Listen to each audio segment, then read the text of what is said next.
Hello everybody, welcome back to Cosmic Owl Astrology. I am Louise Edington, the Cosmic Owl, or a Cyberpunk Witch Priestess to the stars. And we're here. What does that mean? Today is the Saturn-Neptune conjunction that everybody's being talked about. I did a presentation on Astrology Heals YouTube channel that I will link to on this video about how this is the first Saturn-Neptune conjunction at 0 Aries for over 6,300 years, and how that began the 3 ages of the falling Yuga cycle, or whatever you want to call it, the Kali Yuga. I looked at lots of these things, but I thought I'd make this one a more personal kind of video. So let me first of all show you the chart for today, for this Saturn-Neptune conjunction that's coming up. And then we're going to look back a little bit. And, I'm not going to go into too much detail, but I do want you to kind of see, so you could reflect back, especially if you were alive for the last one, just over 36 years ago, which I was. So today, here we have this Saturn-Neptune conjunction exactly at 0 Aries. Now, it would have you would have felt this coming last year, because both Saturn and Neptune dipped into Aries and then retrograded back into Pisces, but it was not exact. This is the only exact conjunction this time. I'm just putting Sedna back in because I want to show you something. Okay, so the exact conjunction is at 0 degrees 45 minutes of Aries, and Sedna is at 0 degrees 45 minutes of Gemini. Exactly sextile, fire and air. Now, we've got other big aspects building in fire and air over this year, as Uranus will move back into Gemini, Pluto is in Aquarius, Neptune is now fully in Aries, and they all start speaking to each other in this mini grand trine that really kind of is most exact in July of 2026. But let's go back to today and make this more personal. Now, you've probably, well, I'll talk about the card in a minute, and I am going to pull a couple of cards for this just as some guidance. So I do want to say that this is huge. Not only is it the first conjunction in since 4,300 and something BCE at this degree, it's also only happens, as you can see, about every 36.5 years. It depends on retrogrades. So I'm going to look at this one, and then I'm going to look at the last one and invite you to think back to where you were. All right. But let's just take this chart in for a moment. As you can see, it's set for Washington, D.C., and sorry to be so American-centric, people, but well, sorry, not sorry, really. This is happening really just on the cusp of the 11th house here. I'm going to say it's 11th house because we've got the moon close to it in Aries. We've got Ceres here, my lovely planet. Check out my workshop, my Ceres Reborn immersion, 2-day immersion, recordings, workbooks, all these things. That's coming up March 21st, 22nd. As she approaches Chiron and Eris, they are going to meet at 24 degrees.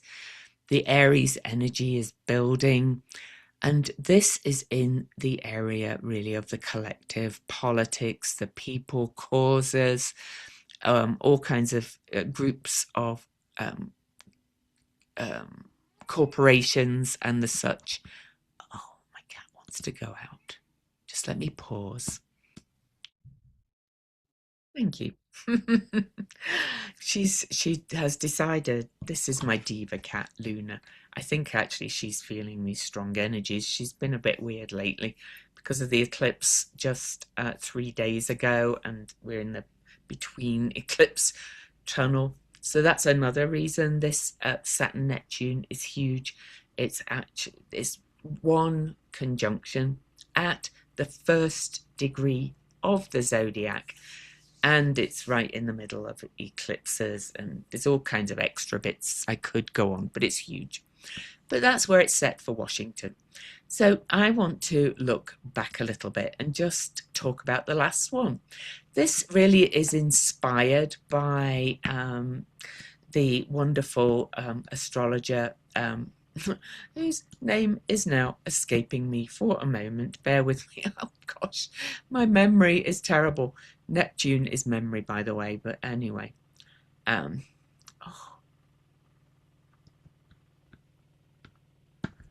Lynn Bell. Sorry, my friend Lynn Bell. She actually gave me these earrings. Can you see them? She stays at my house often a night after the Oprah retreats here in Utah before she flies back to Paris. And she usually gives me something gorgeous. And she gave me these earrings. And she did not know I'd called my membership Spiral Weave and Spiral Codex. So, and that I have spirals all over my work. So I love how astrology works. Anyway, 1989. She made a post on Facebook talking about where she was in 1989 and how in many ways these big conjunctions are big generational things in some ways. Not strict generations, but they are in many ways. So 1989 may be a distant memory for some of you, but it was a big year of change. It was huge. We had the fall of the Berlin Wall and Eastern Europe, okay, that led to the reunification of Germany and the collapse of Soviet-controlled communist regimes across Eastern Europe. And that included the Velvet Revolution in Czechoslovakia. I remember all this because it was such a memorable year for me. We had the Tiananmen Square protests in China, where the Chinese government violently suppressed pro-democracy student demonstrations in Tiananmen Square. There was the famous image of this young man standing in front of the tank. Nobody knows what happened to him, so unfortunately. We had the end of the Soviet-Afghan war as well. It completed its withdrawal from Afghan in February of 89. Tiananmen Square was June. November 89 was the full collapse of the Berlin Wall. I remember exactly where I was. End of the Cold War really was said to end in 89. We had a lot of other geopolitical shifts. The US invaded Panama to depose dictator Manuel Noriega, and the Baltic states, Estonia, Latvia, Lithuania, moved towards independence via the Baltic Way. We also had key environmental and tech events. We had the Exxon Valdez tanker that ran aground in Alaska, causing a massive oil spill. And there was also the proposal for the World Wide Web, while Tim Berners-Lee worked at CERN, which is the Hadron Collider, right? So I won't be surprised if something comes out about that. In US politics, George H.W. Bush Sr. was inaugurated as 41st president. And we had a huge earthquake in San Francisco Bay Area, which caused a lot of deaths, I believe. We also had in the UK the Hillsborough Stadium disaster in the UK, which caused 96 deaths when things collapsed and people got crushed. So we also had, so just looking back at some pop culture for you, we had Batman, the first Batman film, Driving Miss Daisy, great film, Dead Poets Society.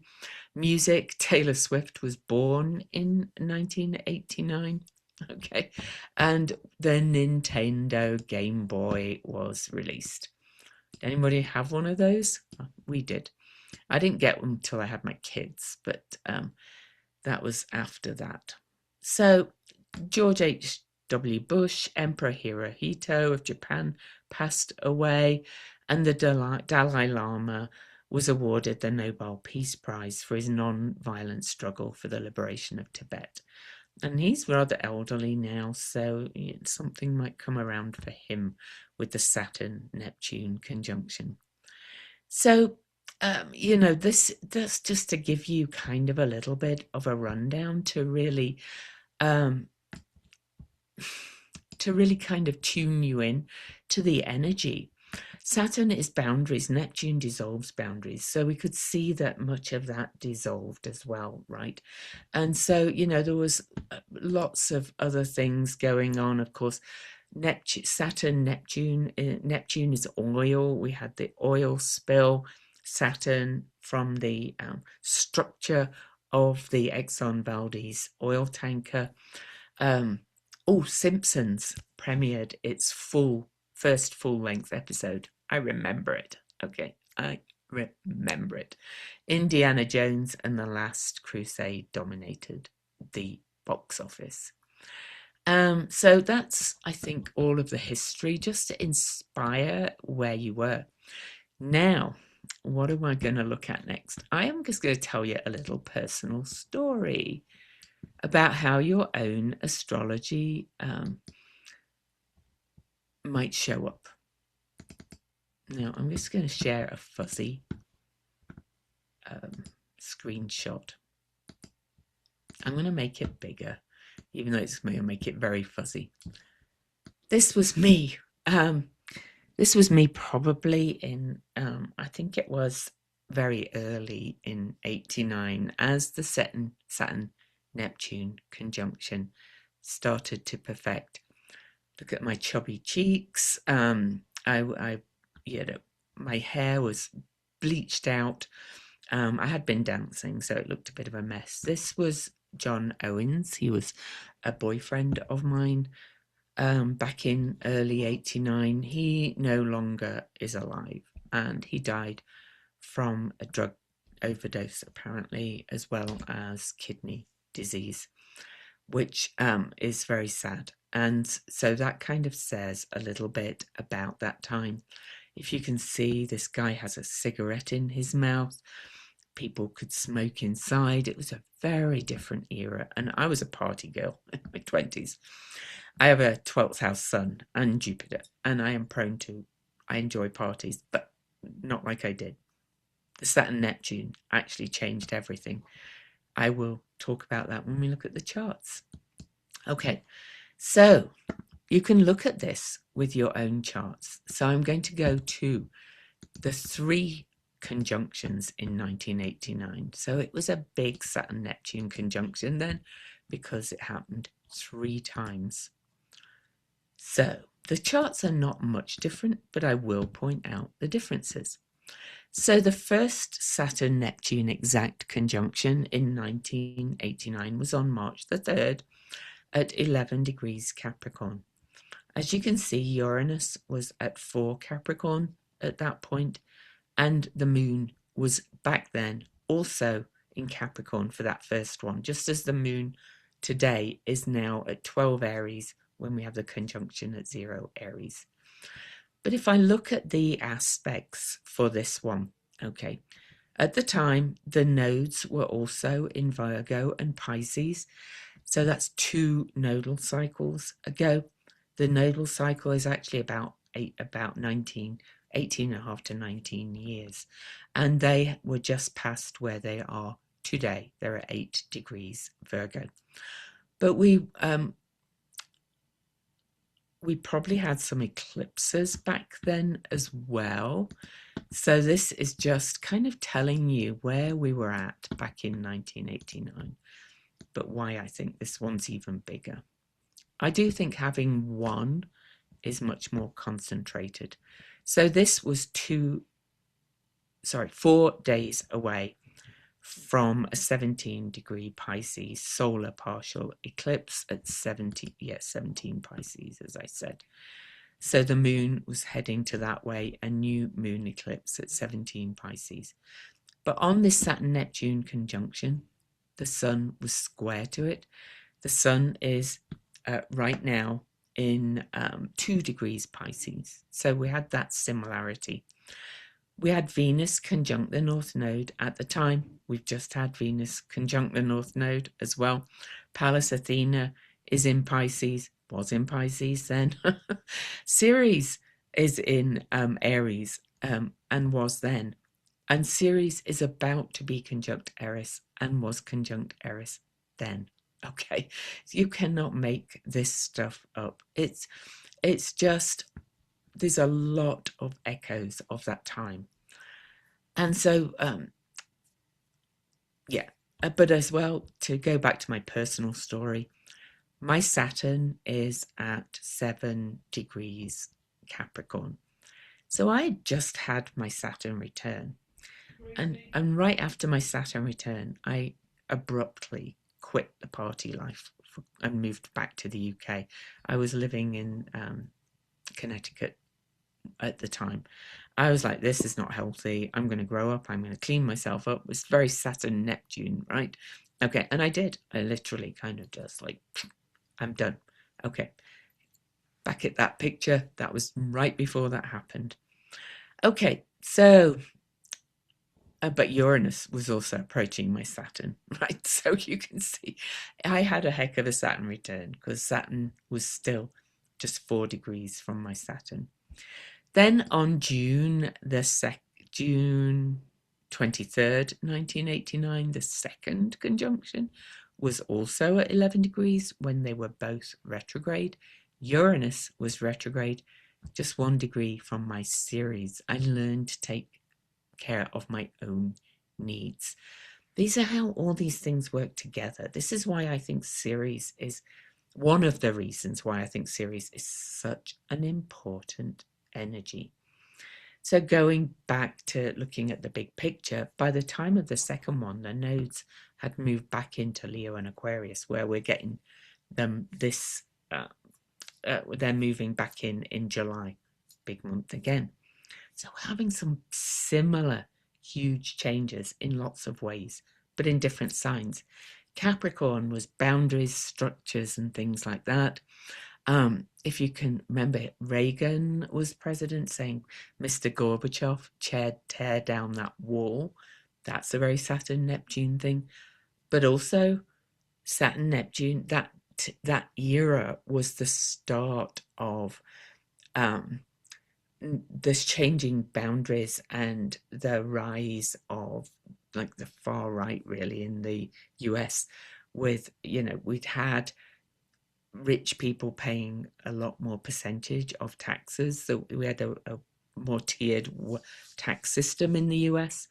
And then that started to end with trickle down economics in the UK. There was Thatcher and so on. And also there began a lot of sell-off of things that were kind of run by the government, like the railways and things like that. Everything was privatized. That's Saturn-Neptune. All that began really around that time, okay, with these conjunctions. So you need to look for yourself, if you were alive, what was happening around these degrees with Uranus as well.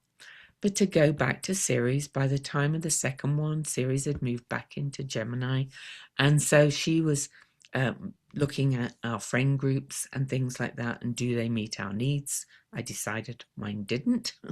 It was actually the summer of 1989 where I literally, in the second pass, where I literally went, done. Okay, hanging out with these groups in these bars is not healthy. I'm going to change my life completely. This is how big these changes can happen, especially dependent upon where they are in your chart. And mine is my first house, so it was my identity. Then in November of 1989, we had the final one. Oh, I do want to mention as well, though, that this was still in the 11th house for the USA, DC, where the capital is, government is. politics changed dramatically around that time. It just did. And so November the 13th, a whole different vibe for the chart set in Washington. The final Saturn-Neptune conjunction was about self-worth, self-esteem, values and the structures that represented them. We began to see the real rise of very conservative values. Okay, if you look back at the history, they did begin then. Okay, I can't go into all the history again. It's you can look things up yourself. You can learn for yourself. In the US, conservatism arose, and so it did in the UK after Thatcher and so on. The so-called parties on the left moved more to the middle. All of this, and you can see it happening more globally as well. Well, things are going to change dramatically again with this one. So anyway, so you can see at that time, the final conjunction was at 10 degrees. So we'd had 11 degrees twice and then 10 degrees. So they were very concentrated. So wherever 10 and 11 degrees are in your chart, Capricorn, and major aspects to those degrees, you would have felt a lot of change. This is also financial systems, by the way, bank structures, tax structure. Look at this. It was exactly opposing Jupiter. Okay. And so that made the change even bigger. Ceres was almost exactly conjunct Uranus that time as well. And the 8th house is shared resources. And it's also inheritances and taxes and things like that. Can you see how all these things changed? And from my perspective, not for the good. Okay, but I understand everybody has their perspective. So that's just a bit of a look back at those charts. I wanted to kind of show you how they were showing up collectively, a snapshot. But I also wanted to show you how they show up personally. So for me, if I go back to this one, well, all the conjunctions were in my first house. My rising sign is 28 Sag, so all of this was in my first house. All of this energy was in my third house. I changed perspectives. I changed how I changed my friend groups. I went back, moved home close to the UK, was nearer my siblings and things like that, which is very third house as well. But I literally changed how I saw myself as well. And I literally grew up. It was connected to my Saturn return. All of this Aries stuff was in my 4th house. I had a bit of a new start because my, what was it? No, this was in my 3rd house too, actually, because I've got these huge houses.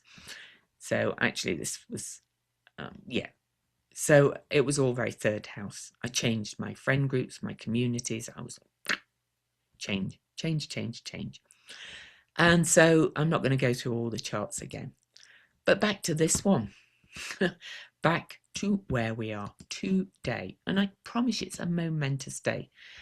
We're already seeing it. We're already seeing kind of the age of disclosure. Where is this now? I said it's in collective groups, causes, things like that. Also politics. It's also, roughly speaking, in the 10th house. The sun, all this Pisces energy that we've got now is pulling us towards that public visibility for the USA. Much more I could say about that. But what are we having now? We had Obama say something about aliens. I kind of didn't pay much attention to it. But Trump this morning has said that he will release anything that the government, that all the files on UFO things. Well, he said aliens are real, but apparently if we make it very clear, he said it on podcast, he said they're real, but I haven't seen them. He says that now he's clarified that the chances Earth has been visited by aliens is low.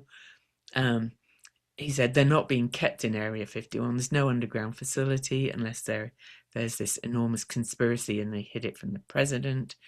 And he said his comments were made in line with the spirit of the speed round of questions. And he said he saw no evidence. Okay, so anyway, his comments were, he's a bit of a joker, right? So anyway,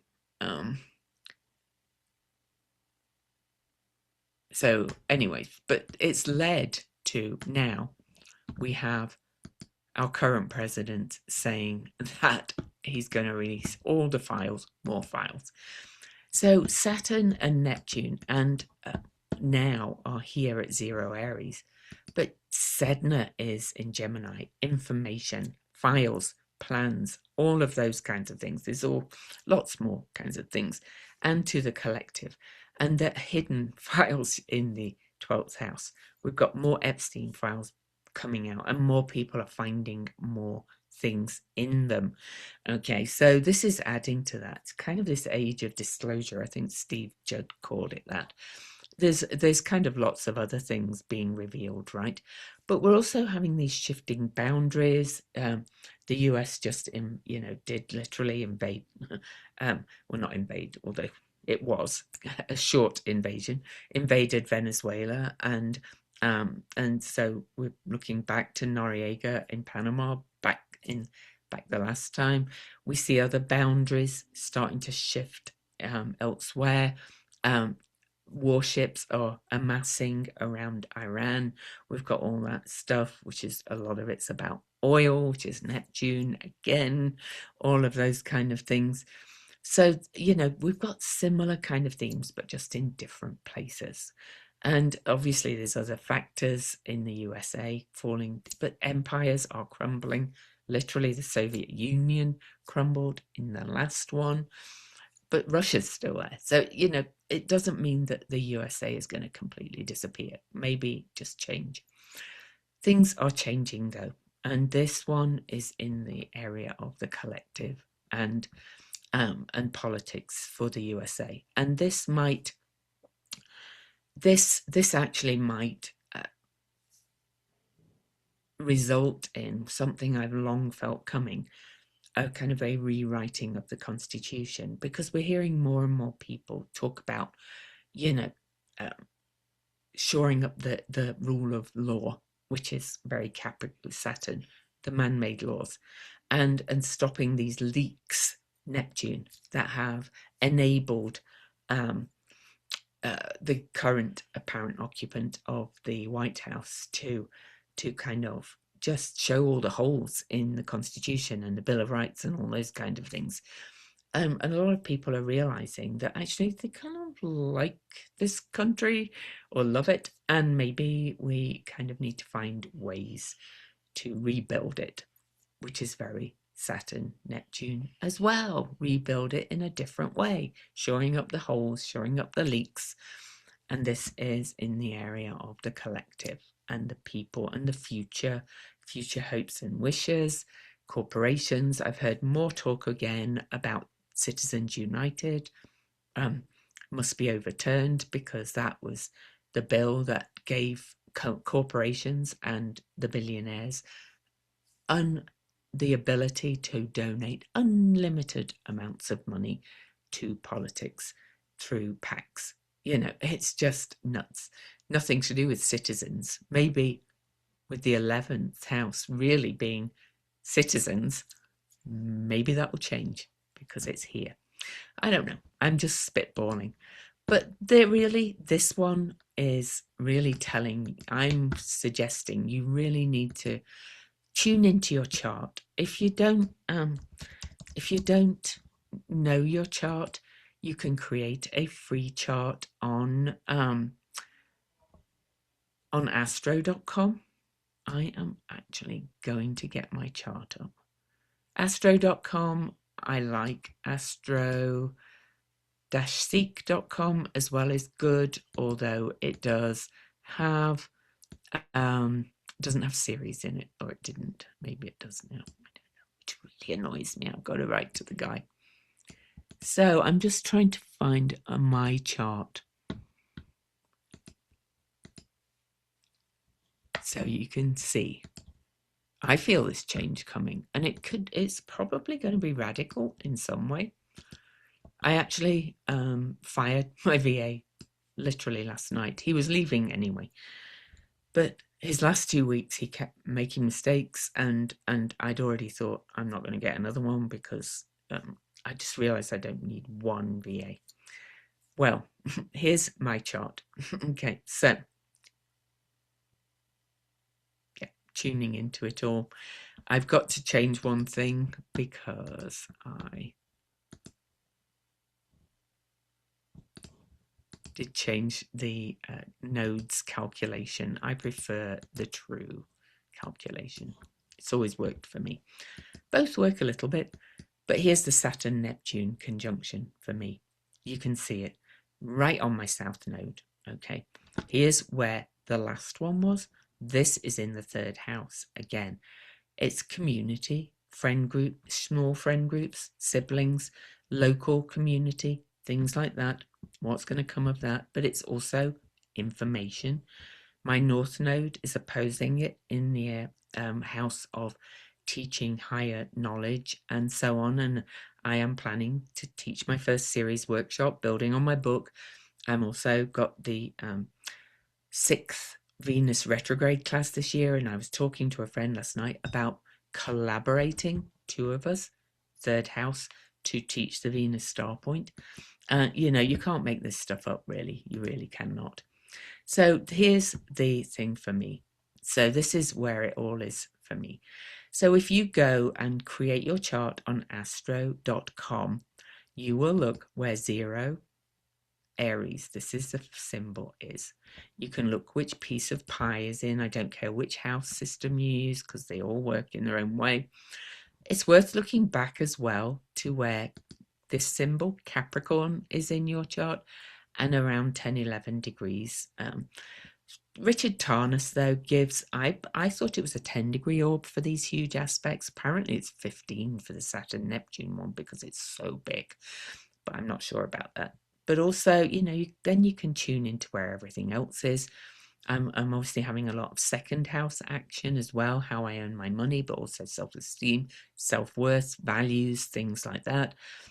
I'm having a lot in all this first, second, and third house. To go back to all of these charts we've been sharing and saying, where are these in your chart? We've had Capricorn, Aquarius, Pisces, and now Aries is building hugely. So all of this is going to affect those areas. And really the first, second, and third are identity. Who am I? What are my values? What am I worth? How am I going to earn my money? And then how am I going to communicate that? And how am I going to think about how I do all those things in a kind of nutshell? Yours might be in completely different areas, but this is big, and it's been fun to look back. I have very clear memories of 1989 because it was a huge year for me. The things will not be the same, as I said, because it was in a different part of my chart, but it's big. So wherever it is in your chart, things are going to change, mature. You're going to shore up boundaries. You're going to also I think, move into a more kind of focused, self-focused spirituality, I'm going to call it. That's another thing that's been happening. The age of the New Age guru is dead, according to an article by Daniel Pinchbeck. He writes liminal on Substack. Daniel Pinchbeck is liminal something on Substack. I'll put a link below. He wrote a great article about the New Age guru is dead, or the New Age is dead, or something. Because the New Age, a lot of that went into spiritual bypassing, illusion. We're too above politics. We're too above all those kind of things. With the outing of, what's his name? Deepak Chopra, that he was in the files. Also, no, I'm not going to go into them all. But, we're seeing a lot of these people who had been seen to be pillars of whatever community they were in have been connected in the files. That doesn't mean they were actually doing the harm and abuse physically to women and children, as many powerful men and some women were doing. But they knew they were connected because Epstein had already been convicted for the first time in 2008. So they knew, and they were just using him. And I, having been part of the so-called New Age community since 1989, you cannot make this up. That's when I stopped partying and I found astrology. And so, I've always hated that side of the New Age community, of the spiritual bypassing, of the we're too good, we're too high vibration to do this, blah, blah, blah. Time to come down to earth with a bump. That's very Saturn. There's my last rant. All right, check out my series workshop. I hope you enjoyed this. This was a bit more informal, but here we are. It is today, and I think it's actually happening. It happened as I spoke, because no, we've got I'm finishing this at 9:37 my time, and the exact conjunction is at 9:54 my time. So it's 14 minutes away. 13 minutes. I'm going to go and walk around the block while that's happening. Bye.